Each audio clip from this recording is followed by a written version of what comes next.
Alors, On a 5 mois et demi après, pour voilà, à jouer un match de compétition, on imagine de l'impatience. on imagine de l'impatience, cette phrase.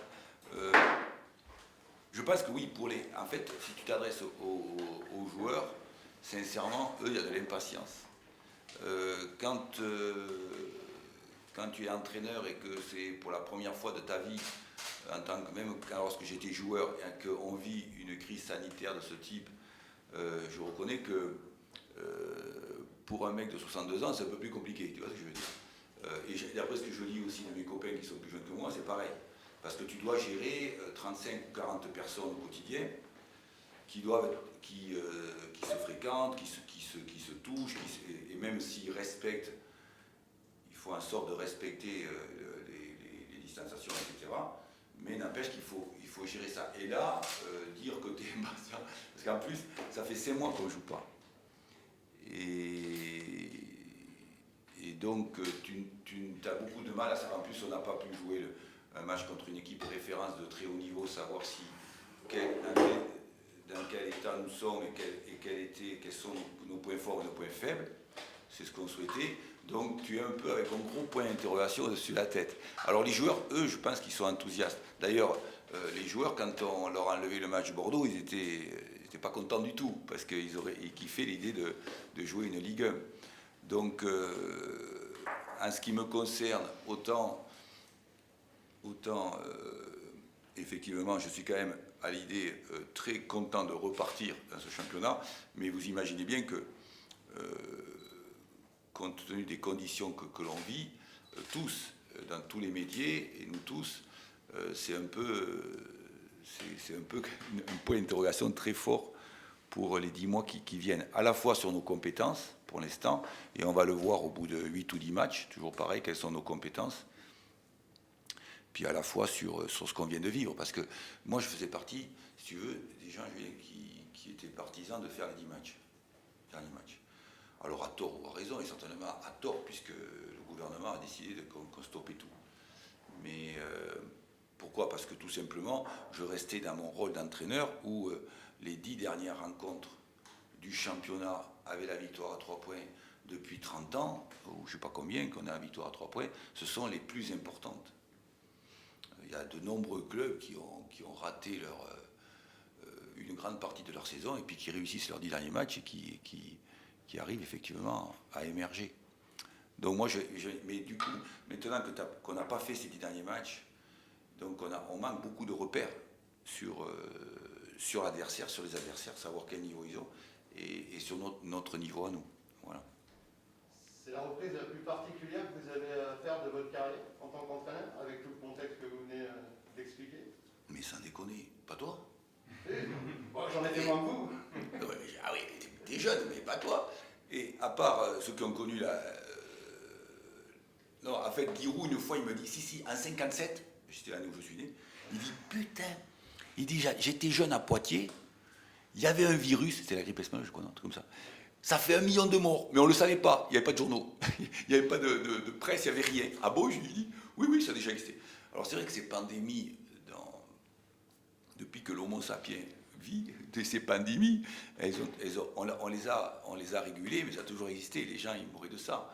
Mais ceci dit, nous effectivement, à part, on n'a jamais, depuis que je suis joueur ou comme ça, à part de vivre les guerres mondiales, et bien après on n'a plus rien connu, quoi. Et effectivement, il y a des garçons, il y a des gens qui ont connu ça, puisque je te dis, Giroud il me disait en 57 ils ont connu quelque chose, mais comme il n'y avait pas les multimédias, il n'y avait pas de presse, et le peuple savait très peu de choses.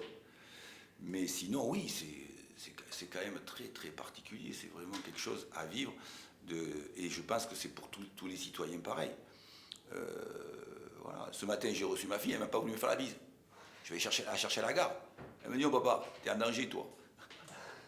Oh putain, je dis, c'est quoi ce bordel? Tu vois ce que je veux dire? C'est quoi ce truc? On vit quoi là? C'est incroyable, tu vois. Et c'est vrai, quoi. Il n'y a pas cette crainte. C'est vrai, elle va bien faire la bise à son père. Elle ne veut pas faire la bise à son père. Ça déconne. Il n'y a pas cette crainte aussi de trouver un football qui ne sera pas comme avant, avec les changements qu'il y a en plus pendant le match, les gens sur le banc qui sont espacés avec des masques. Ah oui, oui, c'est très, très... la grosse crainte qu'on peut avoir, c'est... nous, quelque part, on est des enseignants. Tu enseignes quelque chose et tu essaies aussi de gouverner les choses dans un club. Mais après, t'es pas acteur. Faut pas avoir la grosse tête en pensant que l'entraîneur, il est acteur. Il peut effectivement, par son discours, ses comportements, faire adhérer le groupe et faire rendre enthousiaste le groupe. Mais ce qui te fait très peur aussi, c'est la réaction des joueurs, comment ils vont réagir, et puis pas que sur ce match-là, sur 1 mois, 2 mois, 3 mois, 6 mois, si cette crise sanitaire nous poursuit comme ça encore toute une saison. C'est surtout ça la grosse crainte qu'on peut avoir vis-à-vis des acteurs, de ceux qui jouent. Après, il y a effectivement des règlements qui ont changé. Donc nous, on va s'adapter à ça. Ce qui est évident, c'est quand tu fais 3 ou 5 changements, tu vas vivre un truc où, moins comme les autres, si tu gagnes ou si tu vois, tu vas gagner du temps. Donc si les arbitres, si les gens qui régissent le football font pas en sorte qu'ils soient... Parce que c'est ça qu'on devrait faire. Au-delà de l'aspect comptable qu'on aime beaucoup en France, nous tous, on est des spécialistes de l'aspect comptable, sur le plan sportif, c'est horrible. Mais au-delà de ça, c'est comment tu rends les choses... On est tous responsables, que ce soit les arbitres, les présidents, les journalistes, les entraîneurs, comment tu rends les choses spectaculaires, agréables, en termes d'émotion et en termes... C'est ça, le sport, c'est un peu comme l'art. Et donc, il risque d'y avoir aussi, dans les changements, le fait qu'à la fin du match, tu fais rentrer 2 mecs juste pour casser le jeu, tu vois, juste pour que tout s'arrête pendant 3 minutes, qu'il n'y ait pas de rythme. Alors, quand tu es spectateur, tu vas être là, tu vas dire, oh putain, tu vois. Donc, comment tu fais en sorte que aussi, ça soit positif, cette nouvelle réglementation. Et au-delà de ça, il y a la glorieuse incertitude du sport, mais il y a un truc sur lequel vous ne pouvez pas agir, c'est le résultat des tests, c'est la contamination éventuelle de vos joueurs. Et ça doit vous... On a les boules un petit peu. Oui, oui, ça fait très bien. Alors, évidemment, on agit, on a des moyens d'agir, mais pas tous les moyens d'agir, parce que c'est vrai qu'on n'est pas dans leur quotidien, dans leur vie, mais on impose des contraintes. Par exemple, ici, un fort engagement du président et de l'actionnaire où... Putain, mais c'est qui fout le bordel là? On peut être en là. Oh putain. On fait un point près, c'est le bordel, vous comprenez. Et il y a un fort engagement du président, M. Graille, et de l'actionnaire pour des contrôles très, très répétés. Nous, par exemple, on fait 2 contrôles, 2 PCR par semaine. C'est quand même beaucoup. C'est quand même un mercredi soir et dimanche soir. Et on fait ça depuis déjà 1 mois et demi, 2 mois. Ensuite, tu peux aussi maîtriser en imposant peu de congés aux joueurs. Voilà comment j'ai fait, moi. C'est-à-dire qu'au lieu d'accorder, on l'a fait 1 fois, au lieu d'accorder 2 jours complets ou 2 jours et demi, ce qui arrive très très souvent dans les clubs, et même en Angleterre, des fois ils font 3, 4 jours, 5 jours, parce qu'ils jouent tous les 3 jours, tu fais qu'1 journée. Comme ça, ils ne peuvent pas bouger. Et aussi, tu leur imposes... voilà. Tu peux aussi faire en sorte qu'ils restent sur la région, sur Auxerre, ses environs. Mais c'est vrai que tu as raison, c'est que à chaque fois qu'on passe les tests, il y a une incertitude qui pèse sur nos épaules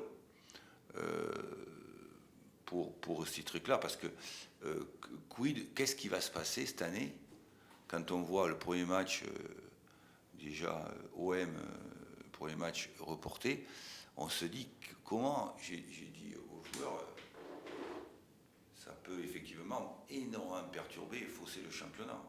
En rien, comme je leur dis, où cette crise, ce Covid disparaît en 2 ou 3 mois, ce qui paraît peu probable par rapport à ce qu'on lit, ou après, on risque d'avoir un championnat à la fois très compliqué, parce qu'il faut que les gens imaginent aussi que sur le plan mental, sur le plan psychologique, c'est lourd pour les joueurs. Il y a aussi de l'inquiétude pour eux, pour leur famille. Donc, c'est vrai qu'il y a quelque chose à gérer d'assez particulier, je reconnais, et désagréable. Le cas que vous avez eu quoi il a peut-être perturbé, je ne sais pas, mais en tout cas compliqué cette préparation de ce premier match, puisque forcément ça nous a empêché de vous entraîner pendant 3 jours, et ensuite toute la pression que vous expliquez des tests lundi, et est-ce que tout ça, ça peut jouer au moment d'attaquer la compétition? Ah oui, ça peut jouer, oui. Mais ça peut jouer aussi, comme je dis aux joueurs, sur un plan positif. Pourquoi pas? Quand tu es un manager, tu as envie d'être positif, mais ça peut jouer aussi. Et moi, je leur dis souvent, comment on fait pour que tout soit un avantage pour nous? Comment tu travailles, comment tu vis pour que tout soit un avantage pour nous? Comment tu es capable d'adapter à tout? Et c'est le mode de management que j'ai. Et effectivement, on va savoir sur les 3-4 premiers matchs si effectivement ça nous pénalise ou pas, ce genre de préparation. Le fait de ne pas jouer Bordeaux comme ça. Mais il peut y avoir aussi des aspects positifs, parce que tu prépares des choses, mais comment effectivement tu arrives, et c'est le plus dur, tu arrives à travailler avec des jeunes joueurs, avec des joueurs, et leur faire en sorte que, sur le plan psychologique, ce soit vraiment, comment je veux dire, je ne voudrais pas dire des mots inappropriés, j'allais dire, ce sont des guerriers. Je veux dire, bon, tu vas dire, putain, Furlan encore, il dit des conneries. Mais comment ce sont des gens qui sont capables, effectivement, de tout positiver. Et ça, c'est le plus dur, parce que tu n'es pas dans leur tête. Et comment tu travailles avec ça? Comment tu fais en sorte que, comme je leur dis souvent, tout est un avantage pour nous, quoi qu'il arrive. Et comment on arrive à faire ça?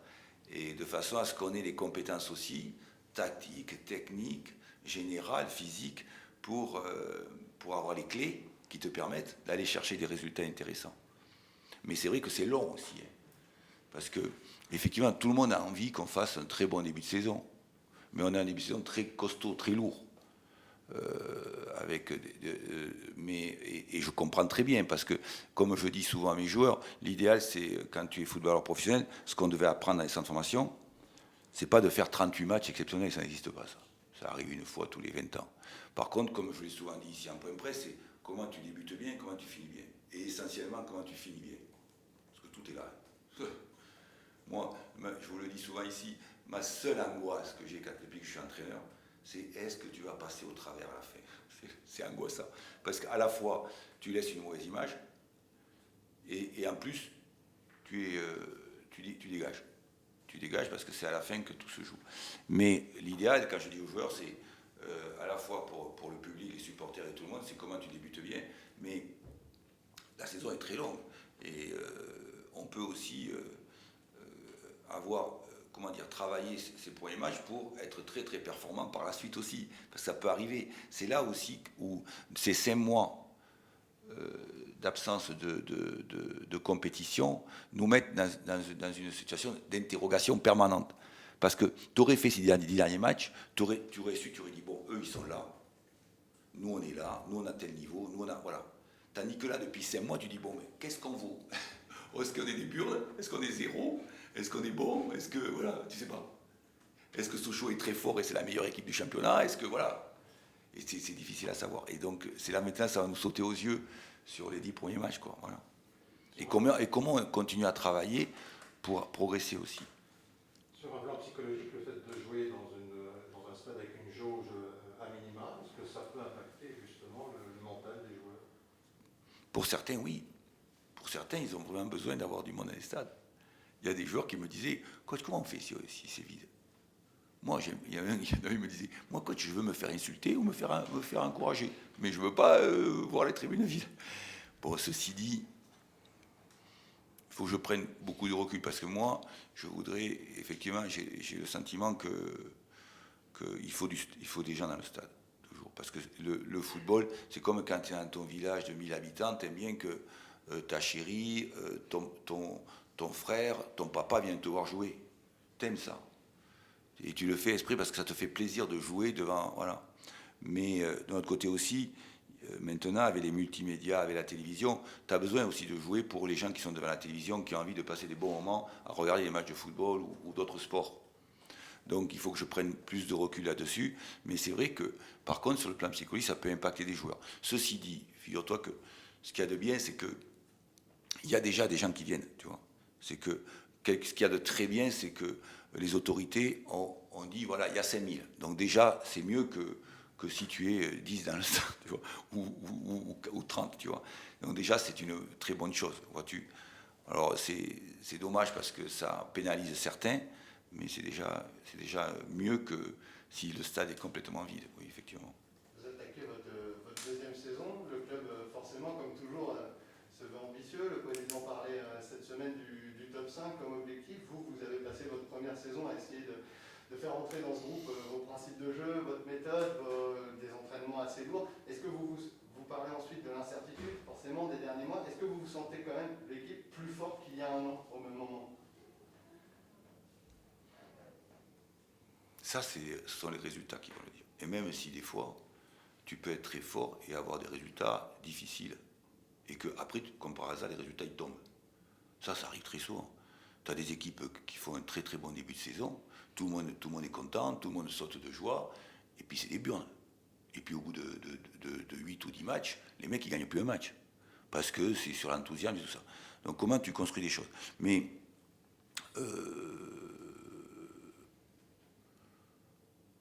par rapport à ce que j'ai vécu, par rapport à ce qu'on a vu, on a des progrès, beaucoup de progrès à faire. Donc, le staff, nous, on trouve qu'on a beaucoup de progrès à faire dans les deux surfaces, à la fois sur le plan défensif et offensif. Énormément de progrès pour pouvoir être un des 3 premiers. Énormément. C'est ce qu'on constate tout notre staff. Donc, on a envie de faire progresser l'équipe. Le poids, et vous êtes témoin, le poids des clubs comme la GIA, c'est pas comme quand je suis à Brest ou à Troyes. Le poids des clubs comme la GIA, c'est son histoire. C'est-à-dire que chacun d'entre vous, supporter de la GIA, disent c'est la Ligue 1. Et après, c'est la Coupe d'Europe. Parce que c'est vous avez vécu. Le problème de ces clubs-là, c'est que avec Furlan ou un autre, tu vas y arriver. Mais le problème, c'est que plus tu dis c'est la Ligue 1, et moins tu y vas. C'est l'histoire. C'est pas moi qui le dis, c'est l'histoire du championnat. Alors, l'ambition, c'est la Ligue 1, bien sûr. Mais il faut savoir, il faut que je vous répète, et je le répète chaque fois, l'ambition, c'est l'ambition de tous les clubs de la Ligue 1, il faut le savoir. Et plus encore ici. Mais plus tu le dis, parce que le football, il est pour ça systémique et complexe, comme la vie, c'est que concentre-toi sur la façon dont tu as envie de vivre. Concentre-toi sur la façon d'être efficace. Tu as envie quelle image tu as envie de donner. Quel projet tu as envie de mettre en place. Quelle identité tu as envie de mettre en place. Parce qu'on a oublié le mot identité dans le sport en France. On a beaucoup oublié ça, les entités, les identités. Mais pour répondre à ta question plus directe, parce que j'ai fait une digression, je ne sais pas ce que va être le championnat, mais par rapport à ce qu'on a vécu, les entraînements qu'on a fait en début de saison de cette année et de l'année dernière, c'est beaucoup, beaucoup mieux. C'était beaucoup mieux. Parce que l'année dernière, quand je suis arrivé, je leur dis des fois dans le vestiaire, alors ça les fait rire jaune un peu, je leur dis, quand je suis arrivé, je me demandais si vous saviez jouer au football ici, si vous avez joué au football dans cette région. Vous avez acheté des ballons, mais par contre, quand je suis arrivé, que j'ai vu les premiers entraînements, j'ai dit, mais ils jouent au foot ici. Là, cette année, c'est pas pareil. Cette année, c'est pas pareil. Alors maintenant, c'est pas pour ça que je te dis qu'on va être fantastique, mais c'est mieux, c'est beaucoup mieux. Parce qu'aussi, il faut ingurgiter la complexité du football qu'on veut pratiquer, quoi. C'est ça aussi. Vous dites qu'il faut progresser dans les deux surfaces. On sait que ça passe par le mercato aussi. Vous parlez depuis le début d'un 4e défenseur central qu'il faudrait pour franchir un palier. Est-ce que ça a avancé de ce côté-là? Et vous parliez de l'autre surface. Est-ce qu'il faudrait recruter aussi un attaquant? Non, des attaquants, on en a. Et en plus, quand je vois mon président, je lui dis, bon, Francis, on va prendre 3 ou 4 joueurs de plus. Ferme-la. Tu les as au centre formation. Il me dit, vas-y, oui, tu peux. Voilà, va chercher celui-là au centre formation. Mais non, mais je plaisante. Mais surtout qu'au départ, j'avais dit, on est 21, 22. Mais il y a de la concurrence devant. Avec des Yann, avec le Bihan, avec Yanis, la concurrence. Et en plus, Kevin Fortuné aussi qui peut jouer les 3 postes devant. Je veux qu'on soit plus fort. Effectivement, pour réussir la championnat. D'ailleurs, c'est une lapalissade. C'est la palisse qui dit ça. Ce que je dis de dire il faut être fort dans les de surface, les 40 entraîneurs de Ligue 1 Ligue 2, tu les mets là, ils vont dire pareil. comment tu travailles ça. Après, il y a autre chose, c'est plus complexe, il y a le football, il y a tout ça. Mais on est dans le mercato là, on essaie d'avancer, on a encore travaillé hier une réunion avec le directeur sportif et le président, parce que moi j'essaie de leur expliquer ce que je vois depuis 6-7 semaines, nos défauts et nos qualités, et comment on améliore le groupe. Surtout que le groupe, comme je vous dis, là tout le monde est concerné. Et j'arrête pas de le répéter. C'est pas comme quand tu es 27 ou 28 depuis 3 ou 4 saisons. Là tu es 20 plus 4. 20 plus 4, ça veut dire, je dis les gars, tout le monde sera concerné à un moment de la saison. Donc il faut effectivement évaluer les valeurs individuelles et puis le collectif aussi. Parce que tu te rends compte qu'en Ligue 2, c'est pas comme si tu joues dans les 10 premiers de Ligue 1, les gars. Comme je dis, je parle franchement quand je suis devant vous et devant le public qui écoute. C'est quand je dis au président, si tu veux un Ligue 1, on dit Furlan, il ne se maintient pas. 20e masse salariale du championnat en Ligue 1 chaque fois. Si tu vas en Ligue 1, tu vas dans les 10 premiers, international espagnol, international brésilien, international argentin, international allemand, anglais, c'est bon, tu es dans les 10 premiers. D'accord? C'est pas compliqué. Et après, si tu veux te battre de la 12e, parce qu'il y a un nouveau championnat de Ligue 1, entre la 12e et la 20e, Lorient et l'année dernière, et Lens pouvaient se battre entre la 12e et la 20e, l'année dernière en Ligue 1. Mais c'est autre chose si tu veux survivre en Ligue 1. En Ligue 2, souvent, tu te rends compte, c'est pas Furlan qui parle, c'est l'histoire de la Ligue 2. C'est souvent comment tu as un club qui a une identité et un groupe qui vit bien ça. Il faut de la personnalité, il faut du caractère. Et il ne faut pas forcément toujours bien jouer au football. Mais comment, effectivement, parce que les joueurs, ils ont besoin d'avoir une ligne directrice. Si tu leur donnes aucune ligne directrice, moi j'étais footballeur professionnel, si le coach ne me donnait aucune ligne directrice, tu es perdu sur le terrain. Mais c'est surtout en Ligue 2, tu te rends compte que beaucoup de clubs au jour d'aujourd'hui ont disparu et sont allés en Ligue 1 avec des groupes pas forcément les meilleurs, mais par contre les plus compacts, les plus solidaires et les plus enthousiastes. Ce que je dis à mes joueurs, comment on est enthousiaste, comment on est solidaire, comment on est dynamique, on est un groupe dynamique. Au-delà de...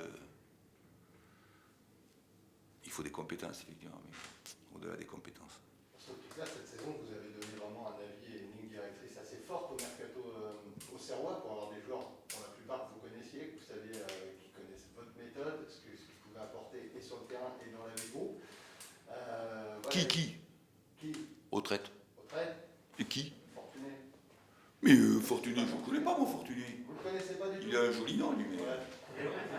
Mais depuis le temps que vous êtes dans le championnat, vous connaissez. Non, je le connais, je le connais. Non, mais je le connais parce que si tu veux. Mais je veux dire, il n'a pas joué avec moi, tu vois ce que je veux dire? Si, au traite, Mathias, oui. Mais par contre, voilà, dans le mercato, c'est aussi par rapport à il y a un an où vous venez d'arriver, vous avez appris tous travailler bien ensemble et votre avis a été plus prépondérant qu'il y a un an. Est-ce que ça aussi, c'est une force à l'heure d'attaquer cette deuxième saison qui doit vous permettre, vous avez été privé des 10 derniers matchs l'an passé, on ne peut pas savoir ce que vous auriez donné comme classement, mais qui doit permettre à la GIA, sans dire ce qu'elle va jouer, mais de franchir un cap quelque part? Mais c'est ce que dont on rêve. Moi, j'arrive. Qu'est-ce que tu crois quand tu es coach? C'est vrai que ce qu'il y a de bien, c'est que Cédric, Dory et Francis Graille, on a fait beaucoup de réunions avec leurs recruteurs pour essayer d'avancer et qu'on soit en phase. Ça, c'était génial. Aussi, par exemple, éviter de faire ce qu'on a vécu l'année dernière, de prendre des joueurs au mois d'août. Parce que moi, d'une façon empirique, par expérience, quand tu prends des mecs au mois d'août, regarde, un gars comme Diallo à Brest, qui est un très très très bon joueur. Nous, on le prend début septembre. Et alors que Diallo, il vaut maintenant une fortune, il joue en Ligue 1 titulaire. Et ils peuvent le vendre n'importe où. Bon, il arrive chez nous, dans notre club depuis 2 ans, il arrive de Monaco fin août. Mais il a commencé à être titulaire mi-décembre. Et pourtant, c'est le phénomène.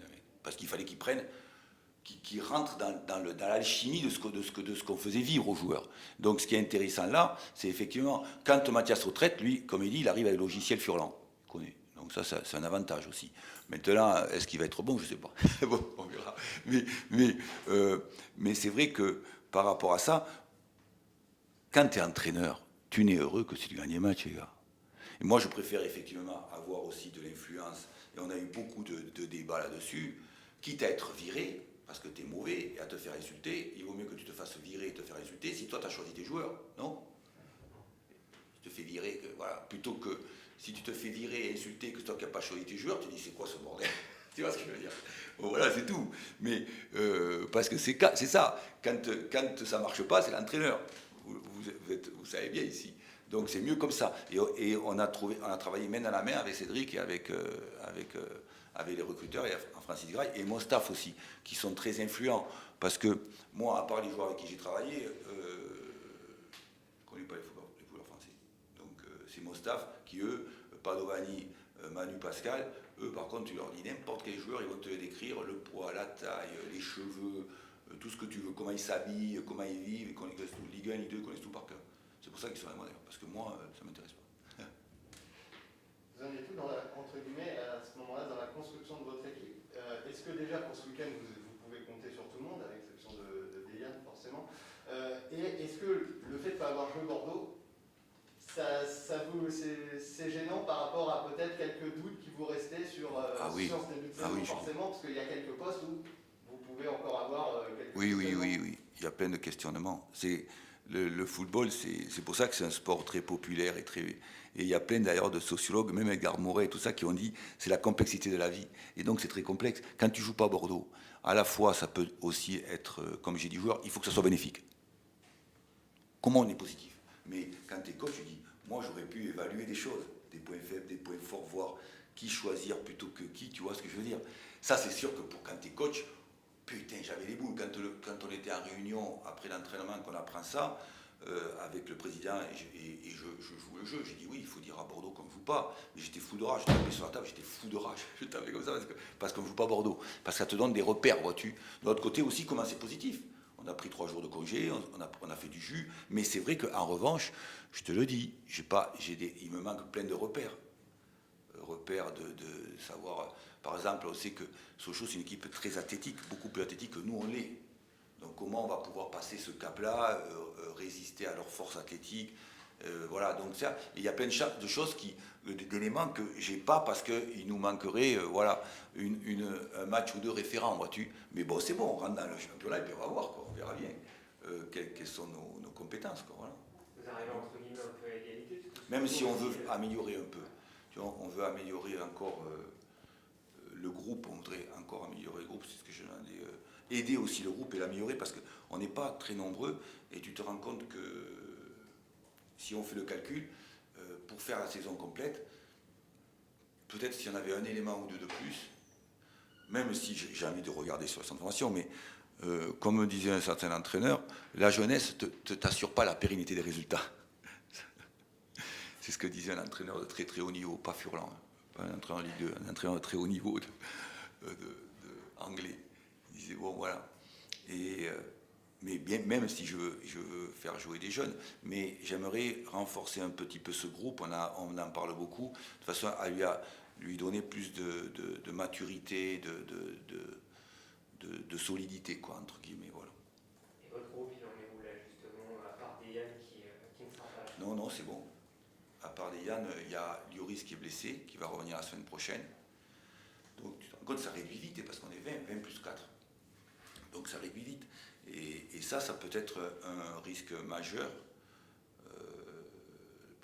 pour la saison complète. Vois-tu. Mais là, pour le groupe, comme on est là, on est, à part des Yann et puis Gauthier, Lloris, tout le monde est sur cet après-midi et fait l'entraînement et sur le pont, voilà, à fond.